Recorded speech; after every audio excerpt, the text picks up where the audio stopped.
Good afternoon, friends. I welcome you to Through Literary Lens. Vinodji, namaskar. Namaskar. Today, Vinodji, we are with a story, and our listeners know this story is by Shri Amar Jaleel. They are familiar with Amar Jaleel as we have discussed one of his stories in our earlier episode. Yes, Mr. Amar Jaleel is a celebrated writer from Sindh, Pakistan, who writes Primarily in Sindhi Sindhi language, Sindhi. and he occupies a place of prominence among writers and critics from Sindhi language. But Rajeshji, Ji. I would like to say with conviction that when we look at Amar Jaleel's writings, they are certainly so great that they deserve a permanent place in the world literature. He is one of the most significant, most fascinating story writers all over the world. That is my humble submission. Definitely, Vinodji. If he is translated into English, I am sure he would occupy a place of prominence along with the very many story writers of French and Russian and English which we know already. It is really the tragedy of the regional languages like that of Sindhi that they have not been appropriately and adequately translated into world languages, right? The speakers of Sindhi, that way they are not very few. More than 3 to 4 crore people all over the world, they do speak Sindhi language. So through this channel, we would like to bring Amar Jaleel's literary works to the world audiences. So the story that we are going to discuss today, it is entitled Shikast. That is the defeat. That is defeat. It is in Sindhi, but we would go through this story and our perceptions on that so that the listeners get a hang of what Amar Jaleel is. We had already discussed Goli, that is the bullet, in our earlier episodes. Professor Karim is the protagonist of this story. He has come back from Europe and Western countries as a celebrated professor, a scholar, and when he comes to his hometown, right, his lecture is arranged for the benefit of scholars, professors, and the students. He has come after 10 full years, and all these 10 years he has been learning, teaching, and thinking and propagating world peace. So he delivers a wonderful scholarly lecture on world peace, right? Universal brotherhood, and that is attended by the large number of people. That hall is jam-packed, right? And people are so fascinated by his scholarship, by his approach to establish world peace, where he proposes that one must rise above the narrow confines of religion, race, caste, nationality, and so on and so forth. And then the story takes altogether unexpected turn when he goes to the hotel in his car. A small boy of 9 and 10 comes to welcome him and with a bouquet, but he falls down. Yeah. And Professor Karim then stops the car and goes out, and he holds this boy to his, and then he caresses him and then proceeds forward. Right. So on the way, the secretary of Thinkers Forum and other people, they tell him that this is a boy. This is a bastard. Bastard. He's a son of a well-known prostitute of the town. Pokraj, right? Yeah. And then he reminisces in the hotel room Yes. about the lecture, about his resemblance to that boy, and when he was small he must have also struggled like that. And in the evening at 5:30 he is scheduled to address the press conference. At that very time, the very same prostitute Pokraj comes to meet him. As soon as he looks at her, he is simply taken aback. Because he remembers one instance from his past where when he was the professor in Karachi University and she was the undergraduate student. He recognizes her that she is Nasima, and he also remembers that the way he had sexually exploited her. Right. So he had a relationship with her when she was a student and he was a professor, and then he moved to Europe and United States and came back as a celebrated professor. Now he is talking of the world peace, but all of a sudden he realizes that his inner peace is shattered to pieces. As soon as he sees her, simply there is no peace. There is a restlessness. There is a kind of agony raging through his heart. And he recognizes that for all these 10 years, he has been trying to cleanse this guilt from his mind through projections, that world peace, how to achieve the world peace and all that and all those things. So then both of them recognize each other naturally, and he says, I will marry you.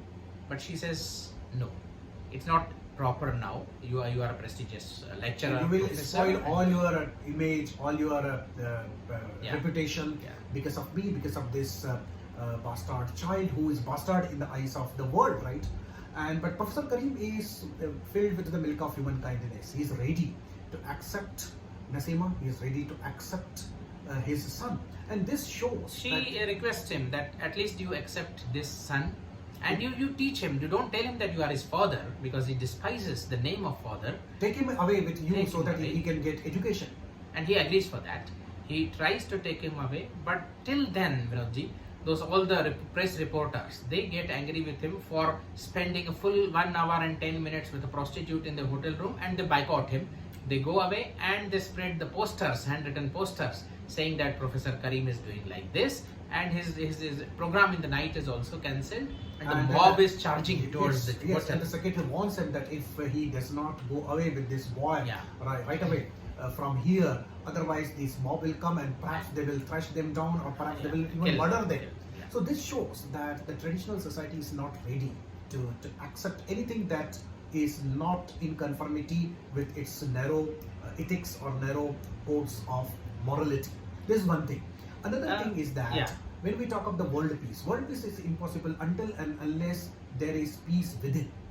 And Vinodji, as they say, the devil lies in the details. It is one thing to argue that the religion, race, all these considerations should be done away with, and the world universal brotherhood should be achieved, world peace should be established, all these petty, narrow considerations should be done away with.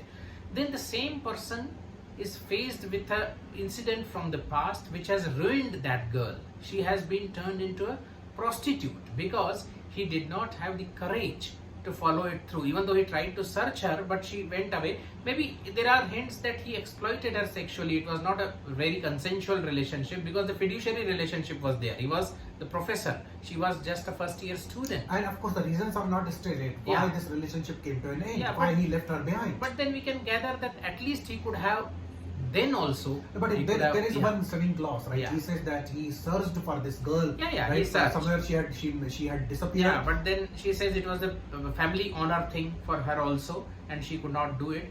So then now he's confronted. What he And can do? again, the readers may wonder Yeah. that in this 21st century, how it is possible that girl may not get married to the person whom she loves only because of the family honor or because of the pressure from the parents. Friends, we must understand that this story was written in 1960s, and moreover, it came from Sindh, which continues to be a feudal society to great extent then, of course, and even today that is Even- not as liberated Yeah, as yeah. the West. So And all even these factors must be it taken is a into worldwide, consideration. it is a worldwide phenomena still, I would say. Exactly. So their relationship could not proceed, but initial hints are that he sexually, in a way, lustfully exploited her in the first place. But So Professor Karim, yeah. Rajeshji, Now- emerges as a redeeming character. he tries to redeem himself because he is standing for world peace, and this personal turmoil is too much to bear. Her state is too much for him to bear now, even though she is a very rich prostitute. She can even influence the governmental affairs. But then the way she was deprived of family and marriage, he says, I'm ready to marry you now. But she is not ready, and she gives the son to him, whom he takes naturally. So this courage definitely should be admired. If we are to achieve world peace, Vinodji, Yes. these small acts of courage, we may call them small. Now he but goes they away. are, He yeah. goes away with this young boy Asad, right? Yeah. And in all the probability, he's going to get him educated. And he says that when Asad says that I will come back to his mother, that I will come back as an educated person, he says we both will Both come will back. come So back. this shows that if the world peace is to be established, we must start with our own personal life. Yeah. We must accept what is right and what is wrong in our personal sense. He says As that T.S. Eliot has said in Westland, Yes. let me put my own lands in order at least. exactly. Isn't So it? Karim,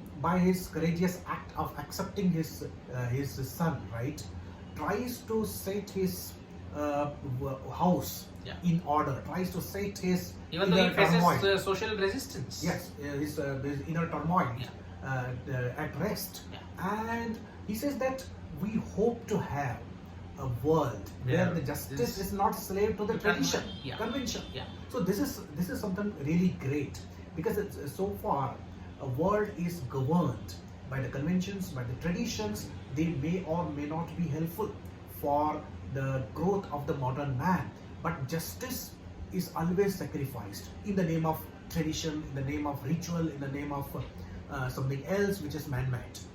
And what do you make of the title, Vinod? Shikast, defeat is the title of this story. Yeah, this is really a very interesting question. Yeah. In the first place, when we meet Professor Karim, he is spokesman of the world peace, right? And then when his past is revealed before him by Nasima, perhaps he feels that he has defeated himself, he has defeated his own thoughts as a spokesman of the world And peace. he realizes his own defeat, isn't it? Yeah. And then he tries to redeem Redeemed. it. Because being defeated is not a problem. Everybody is defeated now and then. But accepting the defeat permanently is a problem. Yeah. One should try to redeem oneself. One should try to salvage the defeat and do whatever is possible now. She says, Nasima says, don't brood over the past. He says, why can't that time return again? Why can't we and again I will, Why cannot I undo the things that Yeah. that were done? and I will defeat the monster of lust. Yes. He says like that. But she says no. Past is naturally, it is a wishful thinking. Now what you can do now, you should do.